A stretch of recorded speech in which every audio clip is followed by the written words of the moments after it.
കഴിഞ്ഞ 7 വർഷത്തിനുള്ളിൽ ഇന്ത്യയിൽ ആകെ ഉരുൾപൊട്ടിയത് 3728 എണ്ണമാണ്. എന്നാൽ പ്രിയപ്പെട്ട പ്രേക്ഷകരെ, പ്രിയപ്പെട്ട മലയാളികളെ, ഇതിൽ 2239 എണ്ണവും നമ്മുടെ ഈ കൊച്ചു കേരളത്തിലായിരുന്നു എന്നത് എപ്പോഴെങ്കിലും എന്നെയും നിങ്ങളെയും ഞെട്ടിപ്പിക്കുകയോ ചിന്തിപ്പിക്കുകയോ ചെയ്തിട്ടുണ്ടോ? ഈ കണക്ക് നിങ്ങൾ മുൻപ് എവിടെയെങ്കിലും കേട്ടിട്ടുണ്ടോ? ഇതിനെക്കുറിച്ച് ചിന്തിച്ചിട്ടുണ്ടോ? ഇല്ല. ഞാനും നിങ്ങളും ഇതിനെക്കുറിച്ച് ബോധവാന്മാരല്ല. ആളുകൾ മരിക്കുന്ന, സർവനാശമുണ്ടാകുന്ന ഭൂകമ്പങ്ങൾ മാത്രമാണ്, പ്രകൃതി ദുരന്തങ്ങൾ മാത്രമാണ് നമ്മുടെയൊക്കെ ശ്രദ്ധയിലുള്ളത്, വാർത്തകളിൽ പോലും ഉള്ളത്. എന്നാൽ നാം ചിന്തിക്കാത്ത, നമ്മുടെ കാലിനടിയിൽ നടക്കുന്ന ദുരന്തങ്ങൾ നമ്മെ ചിന്തിപ്പിക്കുന്നില്ല. എങ്കിൽ കേരളം വലിയ വില തന്നെ നൽകേണ്ടി വരും. 2018 വയനാട് ജില്ലാ കലക്ടറായിരുന്ന ജയചന്ദ്രകുമാർ വയനാട്ടിലെ നിർമ്മാണ പ്രവർത്തനങ്ങളുമായി ബന്ധപ്പെട്ട ഒരു റിപ്പോർട്ട് സമർപ്പിക്കുന്നുണ്ട്. ആ റിപ്പോർട്ടിലെ പ്രധാന കണ്ടെത്തൽ വയനാടിൻ്റെ ഭൂമിശാസ്ത്രമനുസരിച്ച് 3 നിലയിൽ കൂടുതലുള്ള കെട്ടിടങ്ങൾ വയനാട്ടിൽ പണിയാൻ പാടില്ല എന്നായിരുന്നു. കെട്ടിടം മാത്രമല്ല, ഭൂമിയിലെ ക്രയവിക്രയങ്ങളെയും റിപ്പോർട്ട് ചൂണ്ടിക്കാട്ടി. ഇത്തരത്തിലൊരു മറ്റൊരു റിപ്പോർട്ട് നൽകിയ ഒരു പേര് കൂടിയുണ്ട്, വളരെ പ്രശസ്തമായ ഒരു പേര്, മാധവ് ഗാഡ്ഗിൽ. അദ്ദേഹം പശ്ചിമഘട്ട തുരക്കലിനെതിരെ നിരന്തരം ശബ്ദിച്ചു. മുൻകൂട്ടി അദ്ദേഹം ഇന്ന് നാം അനുഭവിക്കുന്ന ദുരന്തങ്ങളെക്കുറിച്ച് മുന്നറിയിപ്പ് നൽകി. മനുഷ്യരുടെ ഭൂമിക്ക് മേലുള്ള കൈക്കടത്തലുകൾ കൊണ്ട് പ്രകൃതി ദുരന്തങ്ങൾ സംഭവിച്ചേക്കുമെന്നും അതിന് അധികം കാലം കാത്തിരിക്കേണ്ടി വരില്ല എന്നും അന്ന് ഞാനും നിങ്ങളുമൊക്കെ ജീവിച്ചിരിക്കും എന്നുമൊക്കെയാണ് അദ്ദേഹം പറഞ്ഞത്. അന്ന് അദ്ദേഹം ഇത് പറഞ്ഞപ്പോൾ കിളവനായ ഭ്രാന്തൻ്റെ ജ്വൽപ്പനമായി രാഷ്ട്രീയക്കാരും ജനപ്രതിനിധികളും അതിനെ കളിയാക്കുകയും പുച്ഛിച്ചു തള്ളുകയും ചെയ്തു. ഒരു വേള തെരുവിൽ അദ്ദേഹത്തെ വേട്ടയാടുന്ന അവസ്ഥ പോലും ഉണ്ടായി. ആ റിപ്പോർട്ട് ഒന്നിരുത്തി വായിക്കുക പോലും ചെയ്യാത്തവരായിരുന്നു ആ ഗാഡ്ഗിൽ റിപ്പോർട്ടിനെതിരെ ഘോരഘോരം പ്രസംഗിച്ചതും പശ്ചിമഘട്ട സംരക്ഷണ സമരവുമായി ബന്ധപ്പെട്ട് രംഗത്ത് വന്നതും എല്ലാം. അതിനുശേഷമാണ് കവളപ്പാറയും കരിഞ്ചോലയും പെട്ടിമുടിയും പുത്തുമലയും ഒടുവിൽ മുണ്ടക്കയുമെല്ലാം നമ്മുടെ മുൻപിൽ അരങ്ങേറിയത്.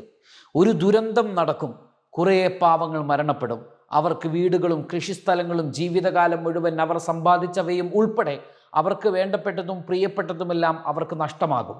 കുറച്ചു കാലം ദുരിതാശ്വാസ ക്യാമ്പുകളിലും ബന്ധുവീടുകളിലും വാടക വീടുകളിലുമൊക്കെ അവർ കഴിയാൻ നിർബന്ധിതരാകും. സർക്കാരും സൈന്യവും രക്ഷാപ്രവർത്തകരുമൊക്കെ ചേർന്ന് തിരച്ചിലും കരുതലും കഴിയുമ്പോൾ വീണ്ടും മലതുരക്കലും പാതപണിയലും കുന്തിരിക്കലുമെല്ലാം നാട്ടിൽ സജീവമാകും. കേരളം ജനസാന്ദ്രത ഏറെ കൂടിയ ഒരു ഇടമാണ്.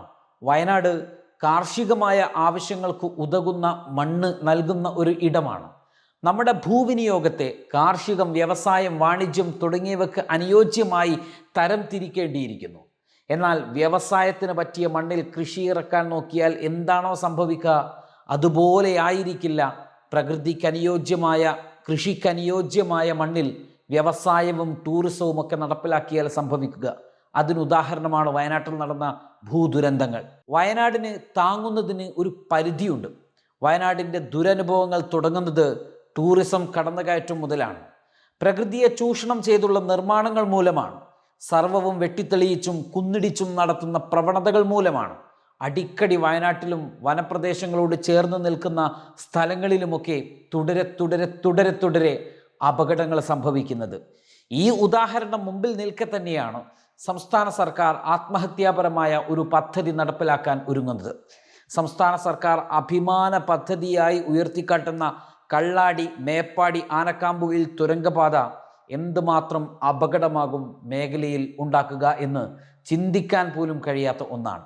താമരശ്ശേരി ചുരത്തിലെ ഗതാഗതക്കുരുക്ക് അഴിക്കാനെന്ന പേരിൽ തീർത്തും വനപ്രദേശമായ, മഴയുടെ വൃഷ്ടി പ്രദേശങ്ങളെന്ന് കണക്കാക്കപ്പെടുന്ന മലപ്രദേശമായ ആനക്കാമ്പോയിൽ കള്ളാടി മേപ്പാടി തുരങ്കപാത ഒരുങ്ങുകയാണ്. 8.11 കിലോമീറ്റർ നീളവും 4 വരിയുമുള്ള പാത വരുന്നതോടെ പ്രകൃതിയുടെ ധാതുലവണങ്ങൾ തകർത്തെറിയപ്പെടുകയാണ്. 1643.33 കോടി രൂപയാണ് ആനക്കാംപൊയിൽ കള്ളാടി മേപ്പാടി തുരങ്കപാതക്കായി ചെലവ് പ്രതീക്ഷിക്കുന്നത്. 2020 100 ദിന കർമ്മ പദ്ധതിയിൽ ഉൾപ്പെടുത്തി തുരങ്കപാത സർക്കാർ പ്രഖ്യാപിക്കുന്നത്. തുടർന്ന് കൊങ്കൺ റെയിൽവേ അധികൃതരുടെ നേതൃത്വത്തിൽ പഠനം നടത്തുകയും സർവേ പൂർത്തിയാക്കി ടെൻഡർ ക്ഷണിക്കുകയും ഒക്കെ ചെയ്തു. 4 വർഷത്തിനുള്ളിൽ നിർമ്മാണം പൂർത്തിയാക്കണം എന്നാണ് ലക്ഷ്യമിടുന്നത് സർക്കാർ. പദ്ധതിക്കായി ഉപയോഗിക്കുന്ന ഭൂമിക്ക് പകരം 17 ഹെക്ടറിലേറെ ഭൂമിയിൽ മരം വെച്ച് പിടിപ്പിക്കുകയും അത് റിസർവ് വനമായി വിജ്ഞാപനം ചെയ്ത് വിവരങ്ങൾ സമർപ്പിക്കും എന്നുമൊക്കെയുള്ള നിർദ്ദേശങ്ങളാണ് കേന്ദ്ര വനം പരിസ്ഥിതി മന്ത്രാലയം നൽകിയിരിക്കുന്നത്. വയനാട് ജില്ലയിലാണ് ഈ നിർമ്മാണം നടപ്പിലാക്കുന്നതിനായി ഭൂമി കണ്ടെത്തുന്നതും. ഇവിടെ ഒരു കാര്യം നാം പ്രത്യേകം ശ്രദ്ധിക്കേണ്ടതുണ്ട്. ഭൂമിയിൽ ക്രയവിക്രയം നടത്തി അതിന് പകരം കുറേ മരങ്ങൾ വച്ചു പിടിപ്പിച്ചാൽ ക്രയവിക്രയം നടത്തിയ ഭൂമിക്ക് പകരമാകും എന്ന ആനമണ്ടൻ കണ്ടെത്തൽ ആരാണ് നിർദ്ദേശിച്ചിട്ടുള്ളത്? ഇത് കൂടുതൽ പ്രകൃതി ദുരന്തങ്ങൾക്ക് വഴിവെക്കുന്ന പദ്ധതിയാണ്. ചുരത്തിലെ ഗതാഗതക്കുരുക്ക് ഒരു പ്രശ്നം തന്നെയാണ്. എന്നാൽ അത്ര തന്നെ പ്രകൃതിക്ക് നഷ്ടം സംഭവിക്കാത്ത മറ്റു വഴികൾ ഉണ്ടെന്നിരിക്കെ പശ്ചിമഘട്ടത്തിലെ പ്രധാന മലകൾ തുരക്കുവാനുള്ള സർക്കാർ തീരുമാനം വലിയ ജനദ്രോഹവും പരിസ്ഥിതി വിരുദ്ധതയുമാണ്. ഓരോ ദുരന്തങ്ങളിലും നാം പാഠം ഉൾക്കൊള്ളാൻ തയ്യാറാവുന്നില്ല എന്നതാണ് ഇതിൽ നിന്ന് നാം മനസ്സിലാക്കേണ്ടത്. വികസനം വേണ്ടേ എന്നാണ് ചില ചോദ്യങ്ങൾ ഉയരുക. പ്രകൃതിക്ക് വേണ്ടി ശബ്ദിക്കുന്നവരെ വികസന വിരുദ്ധരാക്കുന്ന പ്രവണതയുണ്ട് കേരളത്തിൽ. വേണം, വികസനം വേണം. പക്ഷേ അത് ജീവിതങ്ങൾ തകർത്ത് നിലനിൽപ്പ് ഭീഷണി ചോദിച്ചു വാങ്ങിക്കൊണ്ടാകരുത്.